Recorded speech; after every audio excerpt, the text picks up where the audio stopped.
Okay, welcome back. Now I'm going to do a demonstration. It's called reflection and refraction, and we do this experiment in our classes, and it's also it could be a good demo. For the reflection demo, I'm going to put a mirror.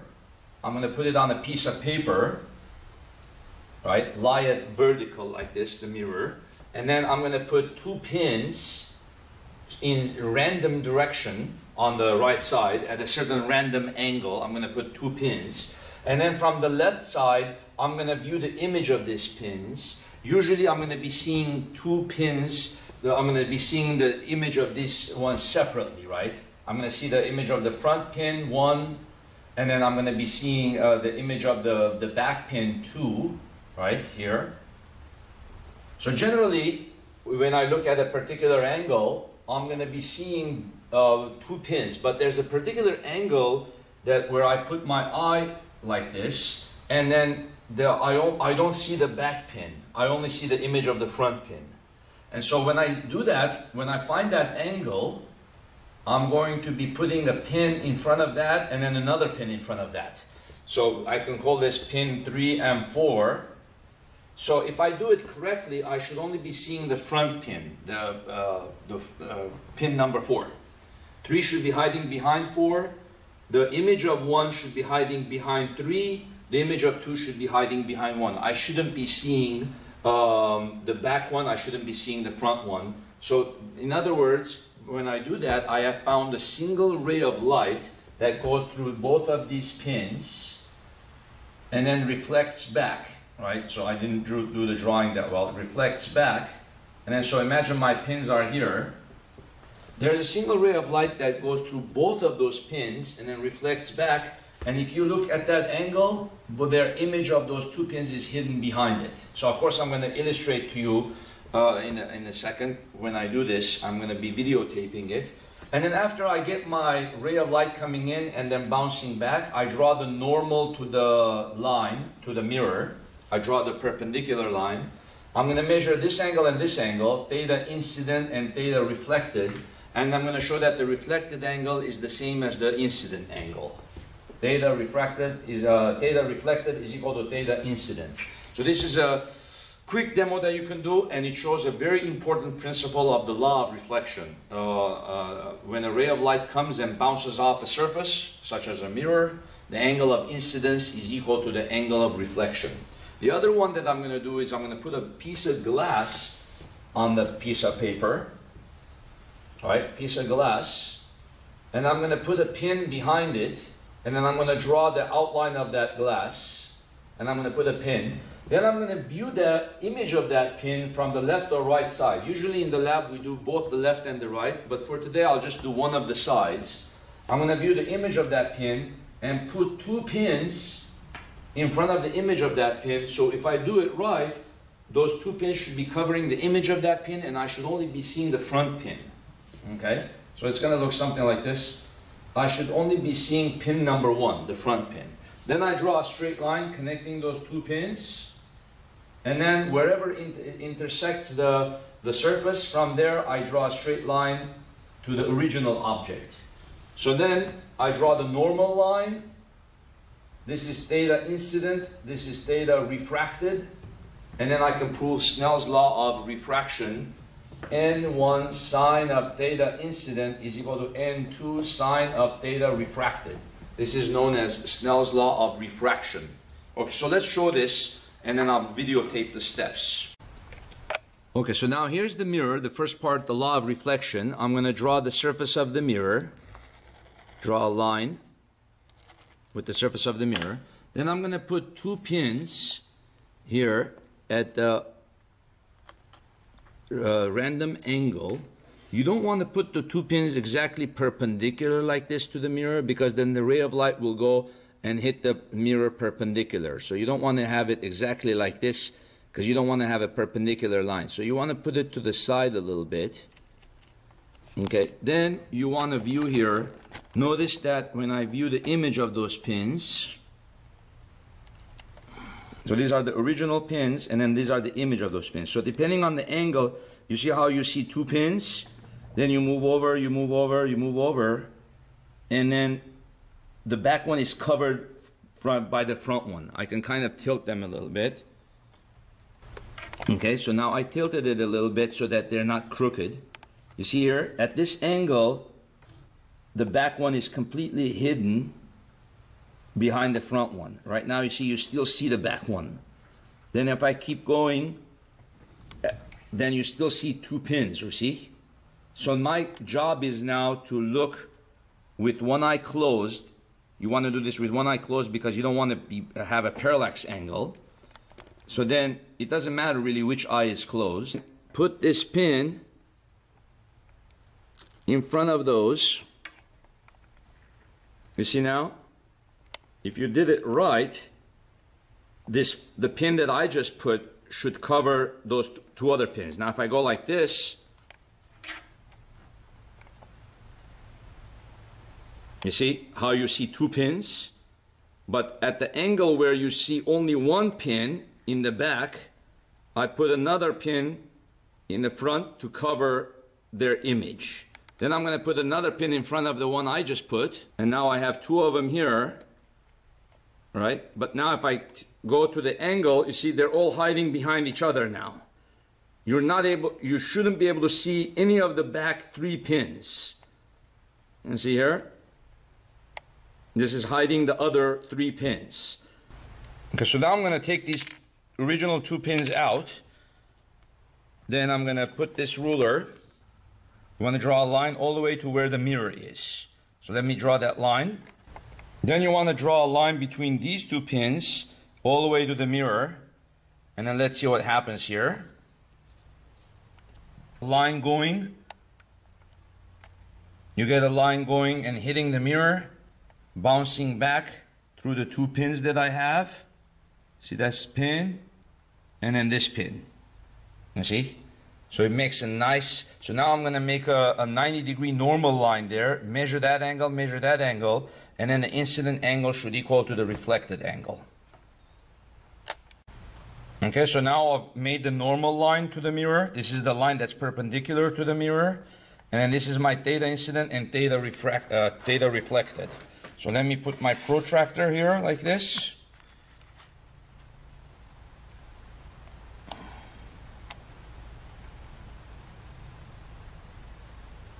Okay, I put my protractor with the vertex wherever the two rays are hitting. And then this is the 180-degree line with the normal line, and then this is the mirror surface. So let's measure the the theta incident. You can see here it's 31 and a half degrees theta incident. This is the theta reflected, theta R I wrote, 32 degrees. So I'm within a half a degree of the theta incident, 31 and a half and 32. Then we'll calculate the percent error. But I'm really have a really good result. Okay, so now I have a glass plate, another paper, and I'm going to put a pin in the back, just anywhere in the back. Okay, then I'm going to come down here and see the image of that pin. You can kind of see here through the glass plate, not through the air. You want to look at the image of that pin through the glass plate. Okay. Okay, so then if I do it right at a particular angle,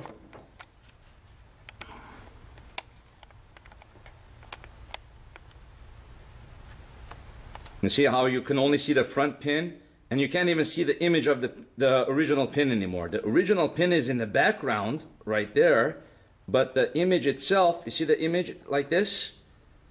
You can see it from this angle, but these two pins cover that image. You see? Right there. One pin is hidden behind the other one, and then the front pin covers the image, so it makes a straight line. Okay, now let's draw these lines. Okay, so now I'm going to draw the surface of the lens. I'm going to draw the surface of the glass plate. There it is. Then I'm going to get my ruler, draw a straight line through those two pins. Okay, so then you can see wherever they come here and meet the surface, wherever this line comes like this, wherever this line comes and meets the surface, from there I draw a straight line to the original object, inward as it goes into the glass. This is called refraction, bending inward. Now I want to measure what the angle of the incident is and the refracted is, compare them, and then prove Snell's law. So I'm going to form the normal line. Okay, so this is the theta incident, and then this one is the theta refracted. So let's measure that. This is the theta incident. I am getting 23.5 degrees. 23.5. Okay, this is the theta refracted. This is 10, 11, 12, 13, 14 degrees. Let's apply Snell's law and let's see if the equations are working. One of the other things we can do here is prove that objects in water or glass tend to be closer to the surface than they actually are. So we can prove that equation also. So what I'm going to do is continue the original incident ray of light till it goes here. Then you can see that the original pin is here, right? But if I draw the straight line here, it's going to end up being somewhere here. So the apparent depth of the object inside the glass is going to be shorter than its actual depth, right? So let's do the straight line. Here's the straight line that I've drawn. The original object, so I'm going to put a straight ruler here. Mark of the ruler at the edge of the glass, and then the original object was here. So from 10 to 2.7, that's 7.3 centimeters. 7.3 centimeters is the original depth of the object inside of the glass from the surface of the glass. Now let's see what the depth of the object is from the glass, the apparent depth of the objects, from 10 all the way to at the 6 centimeter line. So from 10 all the way to 6, that's 4 centimeters. So that's the apparent depth is 4 centimeters. And now we're going to analyze our results. For the mirror part, I got a very good result, 31.5 and 32. Then I can take the percent difference between them. Percent difference is going to be 100% times 32 minus 31.5 divided by their average, 31.75.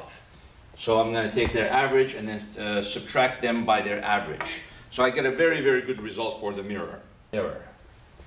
Okay, how about for the Snell's law part?